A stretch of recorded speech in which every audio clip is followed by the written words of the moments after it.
गत वर्षको मङ्सिरमा निधन भएका कलाकार तथा निर्माता केशव भट्टराईले 3 दशक नेपाली फिल्म क्षेत्रमा बिताए। तुलसी घिमिरे निर्देशित फिल्म कोसेलीबाट अभिनेताको रूपमा डेब्यू गरेका उनले आफ्नो अभिनय करियरमा 200 भन्दा बढी फिल्ममा काम गरेका छन्। चलचित्र विकास बोर्डको अध्यक्ष रहँदा निधन भएका उनी त्यसअघि नेपाल विद्युत प्राधिकरणमा कार्यरत रहेका थिए। यही सफल फिल्मको निर्माण समेत गरेका भट्टराईले सुपरहिट फिल्म आफ्नो मान्छेको कमाईबाट काठमाडौँको अनामनगरमा घर किनेका थिए। तर सो सिम्पल फिल्म असफल भएपछि उनी ऋणमा डुबे, जसका कारण उनले घर नै बेच्नु पर्यो।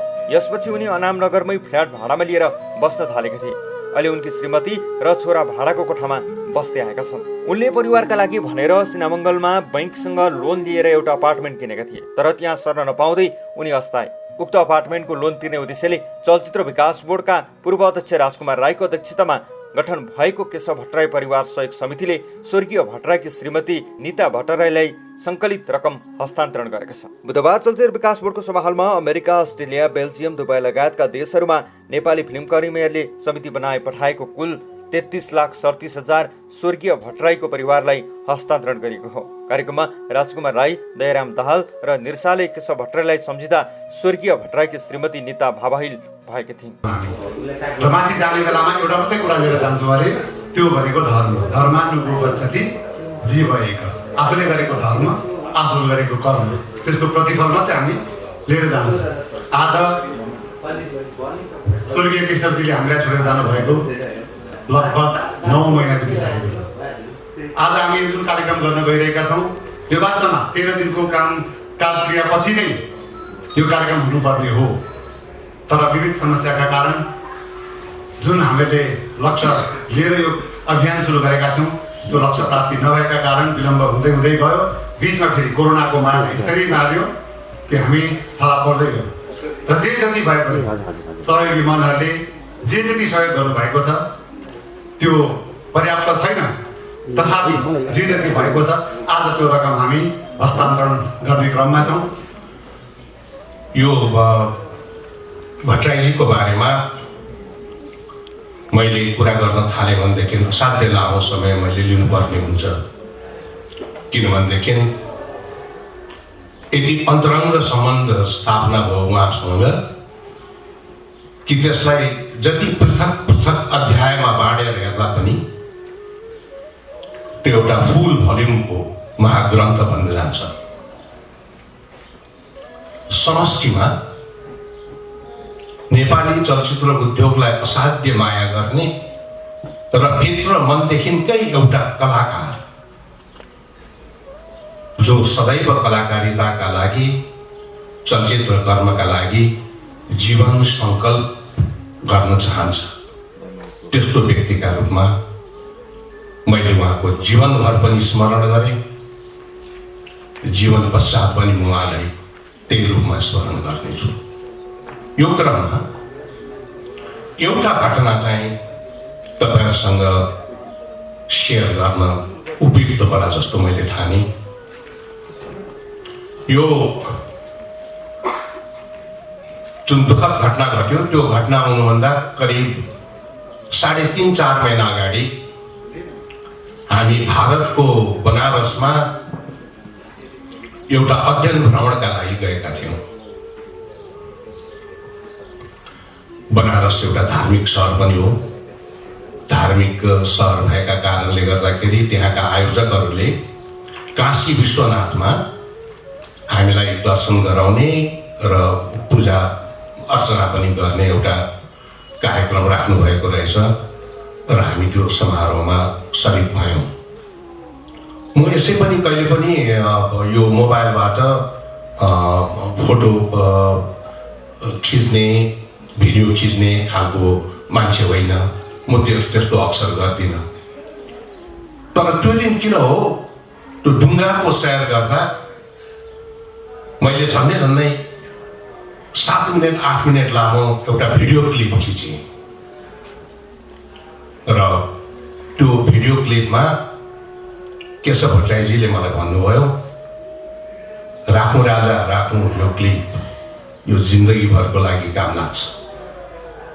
त्यो क्लिप मसँग अझै पनि छ र जुन बेला म हृदयदेखि स्मरणको स्वरूपमा केशव भट्टराईजी प्रति श्रद्धाञ्जली अभिव्यक्त गर्न चाहन्छु।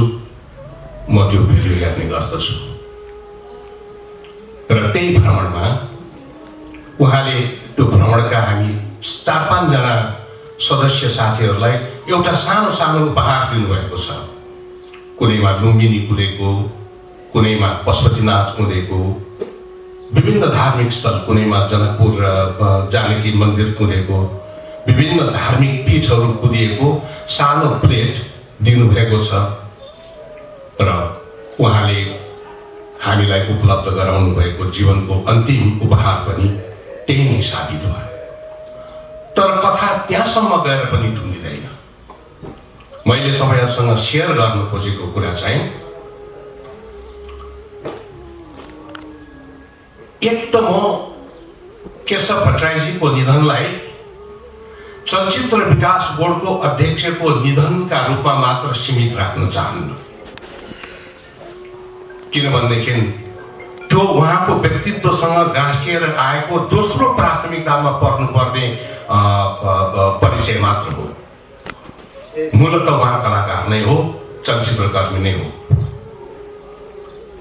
त्यस्तो चलचित्रकर्मी, त्यस्तो कलाकार हामी बीच नहुँदा राष्ट्रिय चलचित्र उद्योगमा अपूरणीय क्षति भएका छन्। चलचित्र विकास बोर्डमा त त्यस्तो नहोस्, त्यस्तो समाचार हामीले कहिले पनि सुन्नु नपरोस्। म उहाँहरू सबैको चाहिँ दीर्घ जीवनको कामना गर्छु। तर त्यस्ता पात्रहरू पनि अध्यक्ष छन् जसलाई हामीले गुमायौँ भने राष्ट्रिय चलचित्र उद्योगमा कुनै असरै पर्दैन। भनेपछि उहाँलाई चलचित्र विकास बोर्डको अध्यक्षका रूपमा मात्र गुमाएकोमा चर्चा गरिनु उहाँमाथि न्यायसङ्गत गरेको व्यवहार ठहरिँदैन र त्यसैको उदाहरण स्वरूप यो प्रसङ्ग काम लाग्छ भन्ने सोचेर मैले यहाँ यो प्रसङ्ग उल्लेख गर्न खोजेको। त्यो पूजामा 1100 रुपियाँ प्रति गाग्रोका दरले काशी विश्वनाथको शिरमाथिबाट दुग्ध स्नान गर्ने कार्यक्रम पनि राखिएको रहेछ। हामी सबैले आफ्नो भागमा पर्ने त्यो 1100 रुपियाँ प्रति गाग्रोको दुधको स्नान चाहिँ अर्पण गऱ्यौँ काशी विश्वनाथको मन्दिरमा। फर्केर आउन लागेका थियौँ। केशवजीले के भन्नुभयो भने एउटा रहर जागृत भयो ममा। हामी सबैले आफ्नै चाहिँ उत्कण्ठ अभिलाषाका लागि र भावी योजना र आकांक्षालाई सफल गरिदेऊ महादेव भनेर गाग्रीका गाग्री दुध चढायौँ। तर एउटा कुरा छुट्यो। मैले भने कि अब के कुरा छुट्यो त्यो गर्नुहोस् न त, तुरुन्त अर्को 1 गाग्री दुध लिएर चढाए भइहाल्यो। उहाँले त्यहाँको त्यो दुधको प्रबन्धकलाई 1100 रुपियाँको अर्को 1 गाग्री दुध अर्डर गर्नुभयो र मलाई साथैमा लिएर गएर भित्र काशी विश्वनाथजीको शिरबाट त्यो दुध फेरि चाहिँ चढाउनु भयो। मैले सोचेँ उहाँले आफ्नो कसैको चाहिँ सकुशलताका लागि, कसैको जीवनका लागि, कसैको उत्तरोत्तर प्रगतिका लागि केही कामना गरेर दुध चढाउनु भयो होला। तापनि मैले सोधेँ, केशवजी के मनोकांक्षा लिएर दुध चढाउनु भयो त? यो दोस्रो चोटि जो चढाउनु नपाउँदा तपाईँलाई केही छुटेको अनुभूति भएको रहेछ। केशव भट्टराईजीले भन्नुभयो, हामी सबैले आफ्नो लागि त दुध चढायौँ। नेपाली चलचित्र उद्योगलाई सदैव रक्षा गर है महादेव भनेर चाहिँ कसैले पनि चढाएनौँ। त्यसैले मैले चाहिँ यो अन्तिम गाग्री नेपाली सिनेमाको जहिले पनि रक्षा गर है शिव भनेर चढाइने भनेर भन्नुभयो। तर मेरो मनमा त्यो रात पश्चात केशव भट्टराईजी प्रतिको श्रद्धा हजारौं गुणाले झाँकियो। त्यसकारण उहाँ हामी माझ नहुनु हाम्रो राष्ट्रिय चलचित्र उद्योगलाई एउटा असाध्य ठुलो क्षति हो, त्यसमा कुनै सन्देह नै छैन। त्यस्ता व्यक्तिका लागि आयोजित समारोह भएका कारणले गर्दाखेरि म सशरीर यहाँ उपस्थित भएको हुँ आफ्नो श्रद्धाञ्जली व्यक्त गर्नका लागि। दोस्रो, यो वैश्विक युगमा लिने र दिने क्रम कहिले पनि सकिँदैन। न दिने कुरा दिएर कहिले हाम्रो दायित्व सम्पन्न भएको ठहर्छ, न लिने कुरा लिएर अब सन्तृप्त भए भन्ने कसैले महसुस गरेको हुन्छ। यो लेनदेनको सङ्गालो भित्रबाट नै आजको वैश्विक युग, यो कमर्सियल युगको चाहिँ रोटेसन सञ्चालन भइ नै रहेको हुन्छ। त्यसकारण यसै क्रमभित्र यो सङ्कलित 30 लाख 32-33 लाख रुपियाँ एउटा फिगर लिएर आज हामीले बहिनीको हातमा सुम्पनु, त्यो आफैमा एउटा सामान्य कुरो मात्र हो। तर यदि असाध्य महत्त्वपूर्ण र साह्रै गर्वलाग्दो कुरो त्यसभित्र लुकेको यथार्थमा केही छ भने त्यो विश्वभरि छरिएर बसिएका, विश्वभरि अनेकन ठाउँमा आफ्ना श्रम सिपका आधारमा जीवन बाँचिरहेका र चलचित्र कर्मप्रति असाध्य ठुलो आस्था र विश्वास राख्ने नेपाली चलचित्र कर्मलाई साह्रै नजिकबाट निहालेको र साह्रै माया गर्ने नेपाली चलचित्र कर्मीहरूको एउटा अगाध मायाको थुप्रो चाहिँ यो अर्पणभित्र लुकेको छ। त्यसको मूल्य चाहिँ 33 खरब रुपियाँसम्म तौलेर हेर्दा पनि त्यो रकम चाहिँ बरु सानो हुन्छ होला। त्यसकारण त्यो भावनात्मक सङ्गालोलाई आज यो समारोह बीच हामी बहिनीलाई हस्तान्तरण गर्दैछौँ। बहिनीको जीवन उत्तरोत्तर प्रगतिका साथ अगाडि बढोस्। सानो बाबु छ, उसको जीवन सङ्ख्याराहरूबाट गुज्रदै अगाडि बढोस्।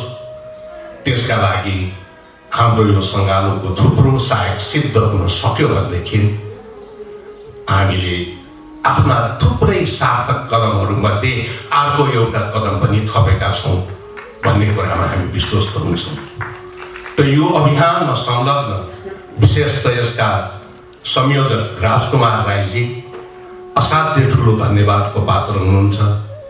उहाँसँग जोडिएका सहयोग समितिमा रहनुभएका सम्पूर्ण नामहरू, ती सबैलाई हामी सबैको तर्फबाट धन्यवाद हामीले भन्नु नै पर्छ। र यो महान अभियानलाई यसरी एउटा निष्कर्षमा पुर्याउनु भएकोमा तपाईँहरू सबैलाई हामीले बधाई ज्ञापन गर्नै पर्छ। केशव भट्टराई अमर रहून्। केशव भट्टराईको नेपाली चलचित्र कर्मप्रतिको सङ्कल्प र विश्वास सदैव अमर रहोस्। जय केशव भट्टराई। नमस्कार, म निता भट्टराई।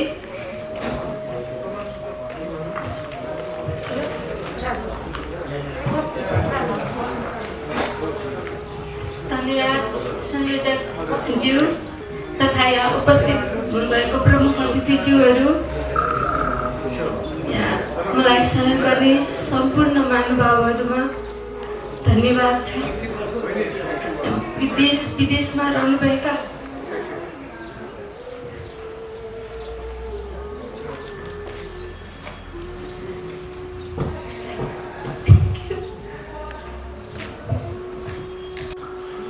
वास्तवमा यो अघि प्रकाशजीले भने जस्तै यस्ता कार्यक्रमहरू हामीले आयोजना गर्नु नपर्ने स्टेजमा पुग्न पाए हुन्थ्यो भन्ने नै हो। र हामी सबैले आफ्नो तर्फबाट प्रयास गर्नुपर्ने जरुरी पनि देखिन्छ। जहाँसम्म अब सद्य स्वर्गीय केशव भट्टराईको कुरा आउँदा अब उहाँसँग चलचित्र क्षेत्रमा एकै दिन प्रवेश गरेको म एउटै चलचित्रबाट र म चलचित्र निर्देशक भइसकेपछि पनि निर्माणमा दौतरी, ठुल्दाई, जङ्गी जस्ता चलचित्रहरू सँगै निर्माण गरेको हामीले। रामकृष्ण बस्नेत, केशव भट्टराई र दयाराम दाहाल भनेर एउटा 3 जनाको टिम भयो। त्यो सँगसँगै पछि पनि उहाँले छुट्टै चलचित्र बनाउँदा चलचित्र कर्मयोद्धा मैले निर्माण गरेको उहाँसँग। चलचित्र आफ्नो मान्छेको उहाँको गीत रेकर्डिङ नै मैले बम्बेबाट गरेर ल्याइदिएको। अब यस्ता धेरै घटनाहरू छन् जुन जिन्दगीसँग, जीवनसँग जोडिएका, ती सङ्घर्षका दिनहरूसँग जोडिएका धेरै घटनाहरू छन्। र चलचित्र विकास बोर्डमा पछिल्लो चरणमा आइपुग्दाखेरि म एउटा सदस्यको रूपमा र उहाँ अध्यक्षको रूपमा चलचित्र विकास बोर्डमा पनि लगभग सँगसँगै एउटा सहयात्राको क्रम सुरु भयो। त्यो एउटा सौहार्दपूर्ण अवस्था थियो र हामी बिचमा त्यस्ता धेरै कार्यक्रमहरू थिए जसलाई चलचित्र विकास बोर्डले अगाडि बढाउनु पर्ने थियो। त्यो सहकार्यको दौरानमै उहाँको असामयिक निधन भयो। हामीले सोच्दै नसोचेको एउटा घटना घट्यो, जुन घटनाले हामी सबै विक्षिप्त भयौँ। अब त्यसले परिवारजनमा पारेको पीडा सायद त्यो अपूरणीय छ, भर्न सकिँदैन। तैपनि हामी सबैले सहानुभूतिका शब्दहरूले अथवा हामी सबैका साथ र सहयोगका वचनहरूले त्यो घाउ पुर्ने प्रयास त हामी गर्छौँ, तर त्यो दिलभित्र लागेको जुन अपूरणीय घाउ छ त्यो सायदै जीवनमा अब पुरिएला अथवा मेटिएला। र मसँग पनि त्यस्ता अनगिन्ती त्यस्ता क्षणहरू छन् जुन केशव भट्टराईसँग र मेरो जिन्दगीसँग जोडिएका धेरै घटनाहरू। ती अब केवल स्मृतिको गर्भमा रहे। सायद कुनै दिन जोस जागर चल्दा ती शब्दहरू, ती यादहरू अक्षरको रूपमा किताबमा पनि आउन सक्ला।